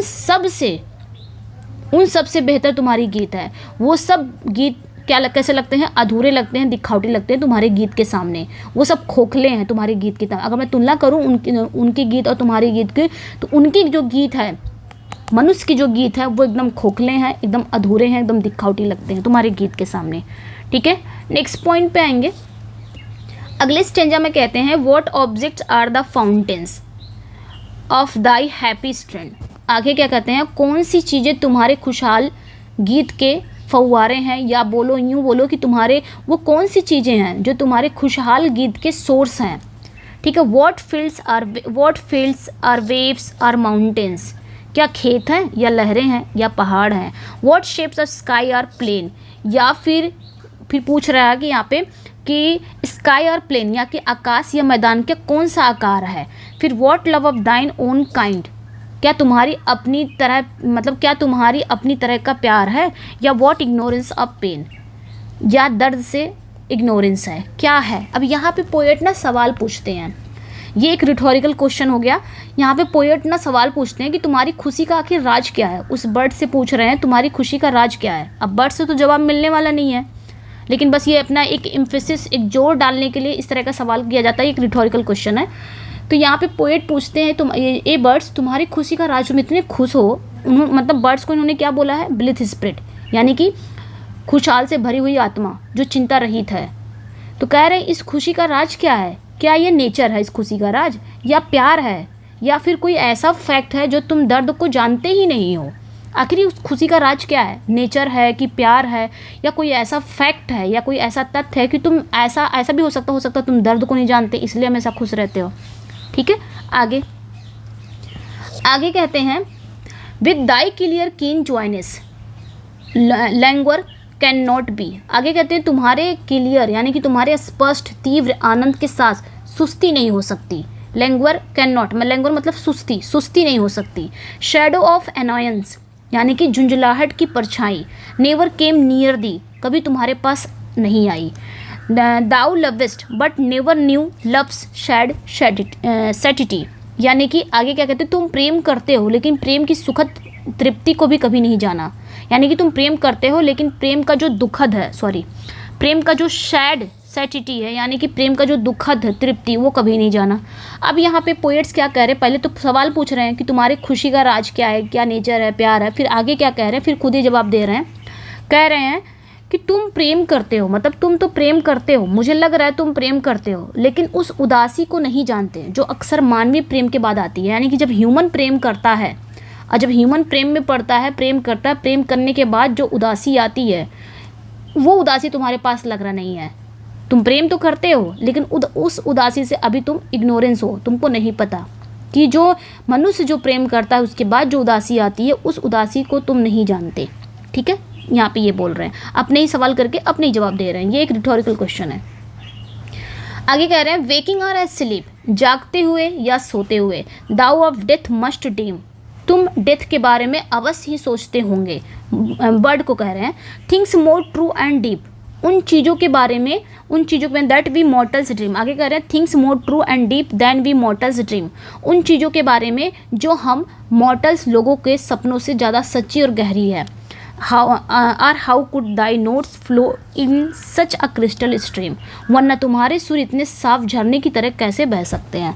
आगे फिर ये कह रहे हैं, फिर आगे पीबी शैली पोएट्स कह रहे हैं कि चाहे जागते हो चाहे सोते हुए, मुझे लगता है तुम डेथ के बारे में ज़रूर सोचते होंगे। ठीक है, यहाँ पे पोएट का मानना है कि जो पक्षी है, जो बर्ड है, उन बर्ड के डेथ के बारे में समझ इंसानों से ज़्यादा गहरी है। इंसान उतना नहीं सोचेंगे, भले इंसानों को मरना है, हम मॉर्टल्स हैं, लेकिन हमारे जो मरने हैं, हमारे जो मॉर्टल्स हैं, हमारे सपनों में ही बह जाता है। मतलब हम उतना गहराई से मौत के बारे में नहीं सोच सकते जितना तुम सोचते हो। बर्ड की बात कर रहे हैं, तुम जितना सोचते हो, इसलिए तुम्हारा गीत इतना शुद्ध है और हमारे गीत इतने शुद्ध नहीं हैं।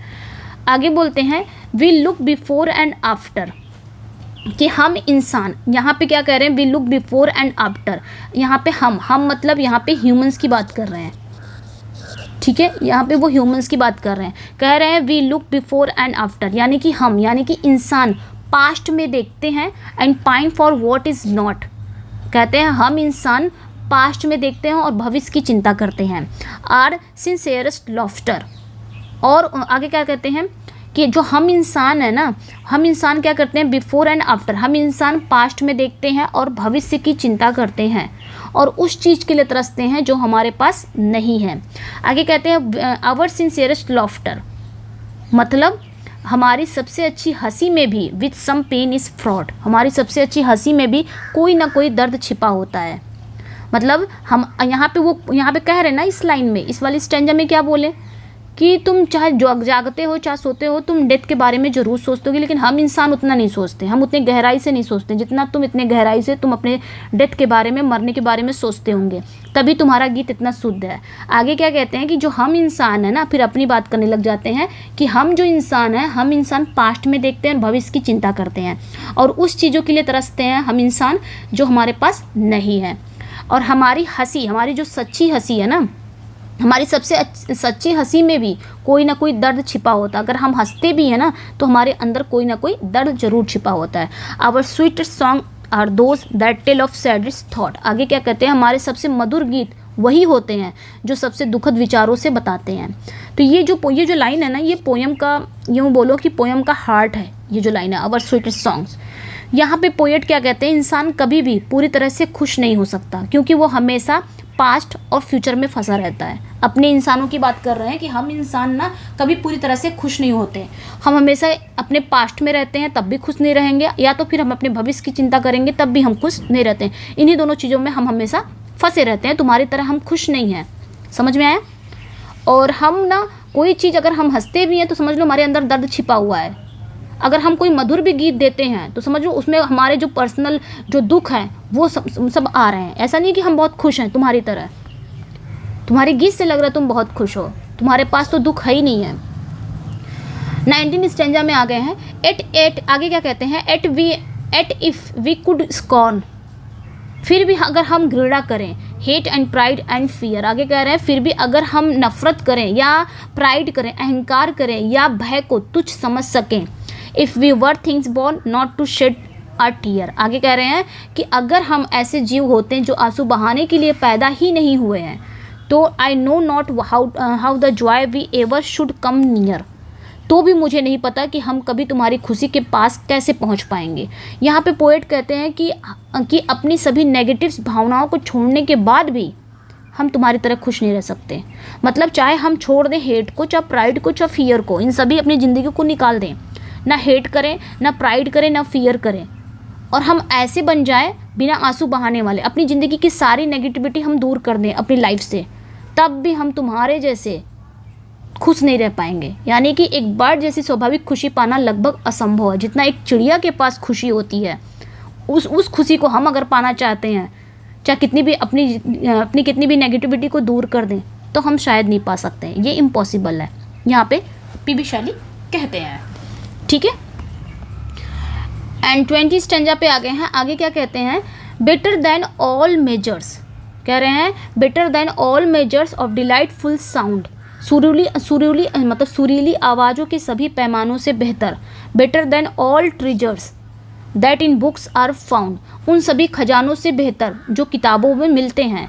Thy skill to poet were thou scorner of the ground. आगे कहते हैं तुम्हारा कौशल एक कवि के लिए अनमोल होगा। हे ज़मीन से नफरत करने वाले, हे ज़मीन से ऊंचा उड़ने वाले, उस बर्ड को कह रहे हैं। तो यहाँ पे जो पोएट है ना, यहाँ पे पोएट के लिए पक्षी यानी कि बर्ड का जो कौशल है, जो स्किल है, जो टैलेंट है, वो दुनिया के किसी भी संगीत या ज्ञान से बढ़कर है। यहाँ पोएट जो बर्ड का जो गीत है ना, बर्ड की जो सॉन्ग है, वो कह रहे हैं वो इतना अनमोल है, वो बर्ड का वो जो स्किल है, जो गाने का उसके अंदर स्किल है ऊपर वाले ने दिया है, वो इतना अनमोल है कि दुनिया का कोई भी संगीत हो, कोई भी ज्ञान हो, उन सभी से बढ़कर है। ठीक है, यहाँ पे लास्ट स्टेंजा में आ जाएंगे। फिर कहते हैं यहाँ पे कि teach me half the gladness, मुझे अपनी आधी खुशी ही सिखा दो। हे बर्ड्स, हे ब्लिथ स्पिरिट, मुझे अपनी आधी खुशी ही सिखा दो। तुम तो पूरा खुश हो, चिंता रहित हो, कम से कम मुझे आधी ही खुशी दे दो, सिखा दो कि कैसे खुश रहा जाता है, आधी ही बता दो।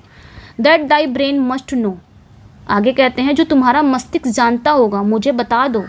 फिर कहते हैं सच हारमोनियस मैडनेस, यानी कि एक ऐसा पागलपन, एक ऐसा हारमोनियस मैडनेस, सामंजस्यपूर्ण पागलपन, यानी कि एक दिव्य आनंद। From my lips would flow, जो मेरे होठों से बहेगा। The world should listen then as I am listening now, और दुनिया वैसे ही सुनेगी जैसे मैं तुम्हें अभी सुन रहा हूँ। लास्ट में ये लास्ट लाइन है, लास्ट स्टेंजा है ये। ठीक है, यहाँ पे पीबी शैली क्या कहते हैं, जो हमारे पोएट्स हैं वो क्या कहते हैं, लास्ट में वो बर्ड से प्रार्थना करते हैं, उस पक्षी से प्रार्थना करते हैं, कहते हैं वो अपनी खुशी का सिर्फ आधा हिस्सा ही मुझे सिखा दे। यहाँ पे पोएट कह रहे हैं, बर्ड से रिक्वेस्ट कर रहे हैं कि तुम मुझे अपनी खुशी का सिर्फ आधा ही हिस्सा सिखा दो। अगर ऐसा हुआ ना, तुमने मुझे सिखा दिया, अगर ऐसा हुआ तो मेरी कविता भी उतना ही मंत्रमुग्ध करने वाली बन जाएगी। यानी कि तुम खुश हो, कम से कम आधा ही हिस्सा मुझे सिखा दो कि खुश कैसे रहा जाता है। अगर वो तुमने आधा हिस्सा सिखा दिया तो मैं अपनी पोइट्री में बता दूंगा, तो मेरी पोइट्री भी, मेरी कविता भी उतना ही इंथ्रल हो जाएगी, उतना ही मंत्रमुग्ध हो जाएगी जितना मैं तुम्हारे गीत सुनकर मंत्रमुग्ध हो गया हूँ। समझ में आया? तो ये थी लास्ट स्टेंजा में पीबी शैली का। ठीक है, बर्ड के गीत सुन रहे हैं और वो बर्ड के क्या क्या बोल रहे हैं, कितना कंपैरिजन उन्होंने किया। यानी कि सब मिला जुला के अगर देखा जाए तो बर्ड के गीत भाई सबसे ऊपर है। जो बर्ड्स है, जिस बर्ड को ये ब्लिथ स्पिरिट कह रहे हैं, ब्लिथ स्पिरिट करके एड्रेस कर रहे हैं, उसकी जो गीत है ना दुनिया के हर गीत से बेहतर है। ठीक है, तो ये आपने याद रखना है। कुछ लिटरेरी डिवाइस भी याद रखना है, एपोस्ट्रॉफी का इन्होंने यूज़ किया है। ठीक है, जैसे कि the poet speak to the skylark throughout treating as a like a conscious listener. तो यहाँ पे सिमली का इन्होंने बहुत यूज़ किया है, like a poet hidden compare the, जैसे मैंने बताया वहाँ पे 4 सिमली आती है, मैंने बता ही दिया था ऊपर। सिमली का इन्होंने मेटाफर का भी इन्होंने यूज़ किया है। The blue deep thou wingest the rain of melody, ये इन्होंने मेटाफर का यूज़ किया है। ठीक है बच्चा। रिटोरिकल क्वेश्चन मैंने बताया, what thou art we know what is most like thee, rhetorical question भी उन्होंने किया, तो ये भी ध्यान रखना है। पर्सोनिफिकेशन भी इनका था, the bird is said to be have and brain and gladness. ठीक है, ये ध्यान रखना है, इन्होंने पर्सोनिफिकेशन का भी यूज़ किया है। ठीक है, पोएट यहाँ पे कहते हैं कि पक्षी के पास क्या है, ब्रेन है, मस्तिष्क है, और वो खुशी को जानता है। तो ऐसा भाई ब्रेन किसके पास होगा, कोई जीता जागता इंसान के पास होगा, और खुशी को भी वही जानेगा। ठीक है, अब पक्षी के पास नहीं, यहाँ पे एक पर्सोनिफिकेशन दे दिया गया है। ठीक है, ये ध्यान रखना है। रिटोरिकल क्वेश्चन है, ये ध्यान रखना है। ऐसे प्रश्न जो उत्तर के लिए नहीं होते रिटोरिकल क्वेश्चन, बल्कि एक गहरा प्रभाव डालने या रहस्य पर जोर देने के लिए होते हैं। जैसे यहाँ पे वो पूछ रहे थे व्हाट दाउ आर्ट, वो भी नोट, यानी कि तुम क्या हो हम नहीं जानते हैं। What is most like thee, तुम्हारे जैसा सबसे अधिक क्या है, ये रिटोरिकल क्वेश्चन है, तो ये अपने ध्यान रखना है, ठीक है। और इसमें कुछ इंपॉर्टेंट मैंने बता दिया है। अच्छा, यहाँ पे मैंने कुछ छोड़ा था, कंप्लीट कर दिया है, ठीक है। पीबी शैली का यहाँ पे आपका कंप्लीट हो गया है, ओके।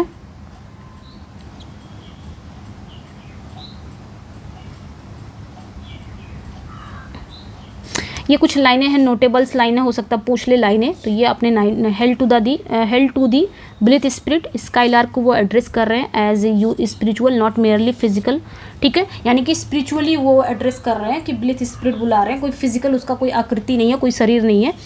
दूसरी लाइन में we look before and after and pine for what is not, ठीक है। ये भी लाइनें अपनी याद रखनी है, इसमें भी वो लाइनें बोलते हैं। ये भी लाइनें बहुत इंपॉर्टेंट है जो हमने पढ़ी है अभी, कि हम आगे पीछे देखते हैं, जो नहीं है उसके लिए तरसते हैं। यानी कि हम फ्यूचर, हम अपने पास्ट और फ्यूचर के बारे में सोचते हैं, और हमारे पास जो चीज़ें नहीं रहती उसके लिए हम तरसते हैं, अभी हमने पढ़ा ना। ये भी लाइनें याद रखना है। We sweetest song are those that all tell of saddest thought, यानी कि जो हमारे संगीत, जो हमारी सबसे मधुर गीत भी होते हैं, वो भी हमारे दुखद विचारों को बताते हैं। हमारे जो गीत रहेंगे वो भी खुशी नहीं बताएंगे, यानी कि जो हमारे, अगर हम कोई मधुर गीत भी गा रहे हैं ना, तो हमारे अंदर का जो दुख हो जाएगा वो अपने आप बाहर निकल आएगा, वो खुद बताएगा। तुम्हारी तरह नहीं है कि तुम्हारे गीत में ही लग रहा है तुम कितने खुश हो, तुम चिंता रहित हो। तो ये चीज़ें याद रखनी है। एक पैराडॉक्स हाईलाइटिंग है, ये ध्यान रखना है, ठीक है। ये इंपॉर्टेंट लाइन थी। फिर आगे कहते हैं teach me half the gladness, खुशी का आधा हिस्सा मुझे सिखा दो, that thy brain must know, क्योंकि तुम्हारा ब्रेन सब कुछ जानता है। तो कोई ब्रेन को यहाँ पे पर्सोनिफाइड कर दिया है, ठीक है, ये ध्यान रखना है, ओके। तो ये इंपॉर्टेंट पॉइंट था, कैसा लगा, मैंने पूरा कंप्लीट कर दिया इसमें पीबी शैली का। अब इसके बाद पीबी शैली का एक आपका रह जाएगा ode to the west wind, उसको भी हम कर लेंगे, देन आपका पीबी शैली का कंप्लीट हो जाएगा। उसके बाद मैं प्रैक्टिस सेट, पहले हम थ्योरी पढ़ लेंगे, देन प्रैक्टिस सेट करेंगे, ठीक है। कैसा लगा अपना फीडबैक ज़रूर दीजिएगा। अगर मेरी यूट्यूब चैनल से या मेरी वीडियो से कुछ भी आपको हेल्प मिल रहा है तो please like, share and subscribe and feedback ज़रूर दीजिएगा, ठीक है। चलिए फिर मिलते हैं नेक्स्ट वीडियो में। Thank you for watching and feedback ज़रूर दीजिएगा। हम टीजीटी एंड पीजीटी इसकी भी तैयारी साथ साथ करते रहेंगे, टीजीटी की भी तैयारी करेंगे, पीजीटी का भी मैं सोच रही हूँ जल्दी ही लेके आऊँगी। चलिए फिर बाय बाय।